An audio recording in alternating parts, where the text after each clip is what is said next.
Setiap orang adalah guru, setiap rumah adalah sekolah. Pendidikan memberi sayap ke arah impian dan cita-cita. Pendidikan adalah membuka jalan ke arah kemakmuran. Pendidikan adalah investasi pembangunan bangsa. Pendidikan memberdayakan masyarakat mencapai potensi terbaiknya. Pendidikan adalah api yang membakar semangat pengetahuan. Pendidikan adalah tonggak kemajuan dalam evolusi manusia. Pendidikan adalah aset bangsa yang menjadi generasi penerus bangsa ke depannya yang mampu mengurangi kebodohan di dunia.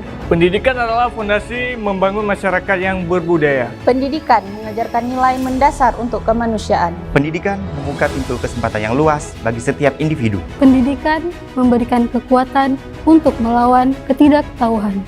Merdeka belajar, Indonesia cerdas. Selamat Hari Pendidikan Nasional.